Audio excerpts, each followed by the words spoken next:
This book is definitely for my contemporary sad girlies. I see you. I see you. I see you.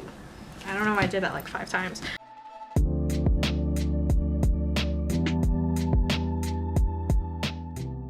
Hey y'all, what's up? I'm Sabrina and welcome back to my book nook. So we are going back to recommendations. I don't really know if it's like a genre, but I just personally love short story collections, and I have some right here that I am 100% excited to share. The reason I love short story collections is because like I have a really short attention span, if I'm being honest, so unless the story is especially riveting, then I often have a hard time getting through a book, which is why short stories are so great, because it's just like 3 pages each. Like each story is so short. That's why they're called short stories, dummy. But it still takes you through all of the good elements a good story should. It takes you through exposition, rising action, climax, resolution, etc., all within a couple of pages. I also think like the fast pace doesn't give you really much time to dwell on each story, so you're just thrown into story after story. But if you want to go back and reread it, you totally have the time to. And as someone who rarely has time to read anymore, I love short stories because it offers me, you know, still a way to do my hobby that I love and also get through it, you know? So yeah, I'm just be giving off some short story collection recommendations today. I just want to mention Chris Bunny by Bor Chung, which I still haven't read. I know I said this in my fall TBR that I was gonna read it, and I will this fall, I swear. Fall isn't over yet, I'm still gonna read it. I just, again, have been preoccupied, but like I said before, and like I've said a billion times on the channel, like I think I've literally mentioned this book at least like 10 times on here.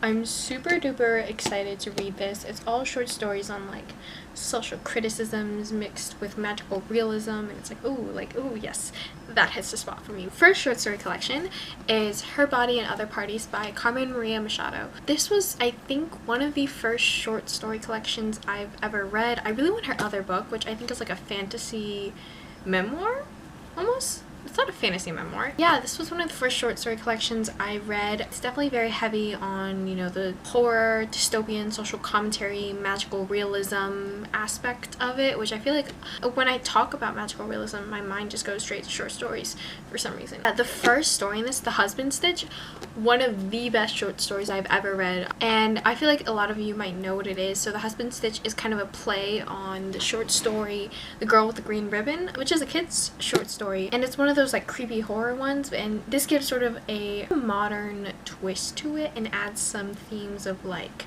patriarchy and feminism and inequality and, you know, like stuff like that. But I feel like just overall this entire book touches on a lot of different issues. It's just completely riddled with social commentary. Like I feel like I could point to just a random line in this book and it would probably have at least 10 different like euphemisms or meanings connected to it. So if you're into somebody who really likes to analyze literature, I would say this would be a really good book to do that with. I think the author also has a very unsettling yet smooth kind of writing. Like the stories flow well, but the story itself is so uncomfortable to read. Like the words are very like sharp, if I don't really know how to explain that, you know what I mean? But yeah, I honestly can't recommend this book enough. I definitely have pushed this on to multiple of my friends. Definitely read it if you're into magical realism or if you like insane female characters. Hashtag feminine rage. This is the book for you.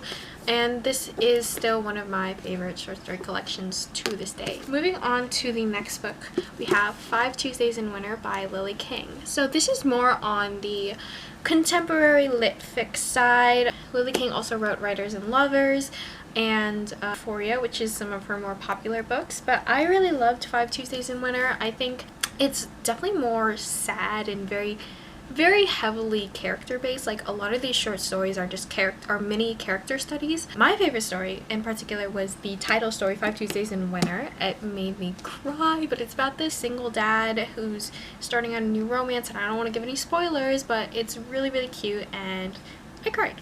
But also I cry at like everything, so whatever. I feel like Lily King stories are also definitely like kind of nothing happens stories, but again, it makes you look between the lines, all about like the subtext, you know what I'm saying? Like what are the characters not saying, what are they doing with their actions, and what does that mean in the overall theme of the story?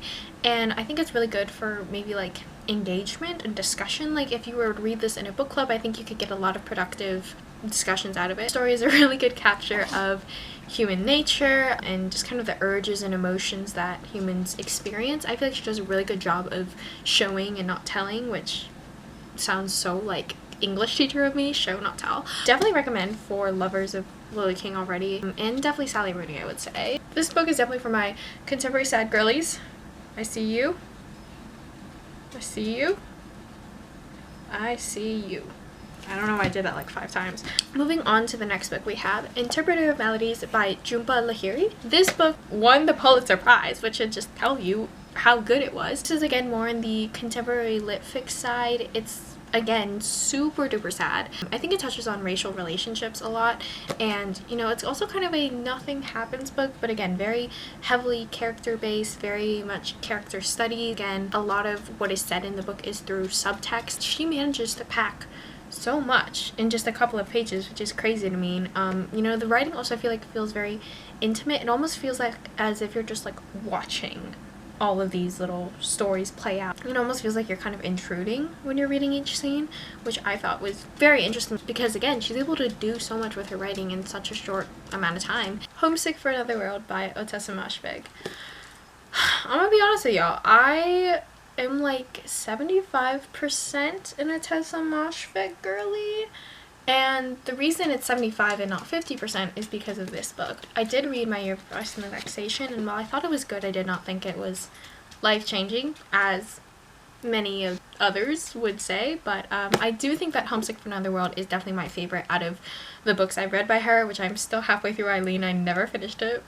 Don't tell anybody. This collection definitely teeters more back to the horror and disturbing side. Ottessa Moshfegh just loves, like she loves the shock factor, and she loves making people uncomfortable, and you can tell. I feel like a lot of these stories are very heavily shock based, but it definitely falls more on the social commentary side than horror side. I think she uses a lot of vulgar euphemisms and metaphors to get her point across, but I kind of think it works, you know? A lot of the stories are definitely very confusing at first, but I think that only helps make you think more about the story and go back and sort of reanalyze it. So again, this is a book I think that would be great for all you bitches who love annotating and tabbing. Like, this book offers so much, and it's very clear that she has a vision for each story, you know what I mean? Like, every word feels like it was written intentionally and with a point, which I can't say for maybe like 75% of the books I read. But I think that the characters also may not necessarily be relatable in their actions, but there's kind of this like inexplicable yearning within all of them that just, I think, represents human nature. And maybe that makes me sound like stupid or pretentious for saying that, but I just think that there's a reason that her works are still praised, though. You know what I'm saying? Like, yes, the writing can be a bit much to get past, but once you do and really dig deep into what she's trying to say, I feel like it's worthwhile, you know? Moving on to the next book, we have 19 Claws and a Blackbird by Augustina Basterica. She's also the woman who wrote Tender the Flesh, and I just finished reading this one. I thought it was really good. It's again another horror collection, and these are like really, really short stories. Like, really short. Like, some of them are literally just 2 pages. Also, while they're mainly horror stories, I do think that there's very much, again, heavy on the character study aspect, kind of exploring the different intrusive thoughts and behaviors that humans have. You know, she's very much like Ottessa Moshfegh in the sense, but definitely leaning more on the horror and gore side. Again, another social commentary, but I feel like it's hard to write these days without it being a social commentary. Like, I think that's literally the whole point of writing, is to comment on society in some way. But when I say like social commentary, I mean like there is something to be criticized, a specific issue that you can point out and say that's what the author's trying to criticize. So that's why I'm using the phrase social commentary so much. It's not just because I don't know any other words. I mean, like, that's partly the reason. With the way these stories are structured, I feel like the direct writing style actually works out in the book's favor. And also, this story right here, which I've tabbed, Roberto, is my absolute favorite short story of all time. It's literally only 3 pages, and yet it's so thrilling. The impact is there, the climax is crazy, and I love this story. I literally brought it to school one day, and I made all my friends in creative writing read it, because I was like, this is how you write a story. Yeah, all my friends in creative writing hate me. Moving on to the last book, we have Things Have Gotten Worse Since We Last Spoke by Eric LaRocca. More horror. What can I say? Don't worry, guys. This is the last one, though. I've just realized I gravitate towards either sad or scary short story collections, but also, like, what other type of short story collections are there? Technically, there are only 3 short stories in this one, I think. But that's because the title one, Things Have Gotten Worse Since We Last Spoke, is over like 100-ish pages, I think. So it's a little bit more like a novella, but I wanted to include it because I think the title story is just so insane that it needs to be on my list of recommendations. It's not that I encourage people to read the story, which, by the way, first off, I should have said this at the beginning of the video, but please look up the trigger warnings before you read any of these books. Like, a lot of the books I recommend here have heavy topics with a lot of stuff going on. If you do choose to read this story in particular or any of the other horror books I mentioned on here, please look up the trigger warnings before if you are easily affected by any of the topics that are usually put in trigger warnings. Because this story is not for the faint of heart, so I'm not encouraging people to read the title story. It's more that I need to talk to somebody about it. I need to find somebody else who has read the story so we can just talk about it, because it's absolutely insane. I still think about it like once a day. It's my Roman Empire. That's a lie. You know what's my Roman Empire, actually?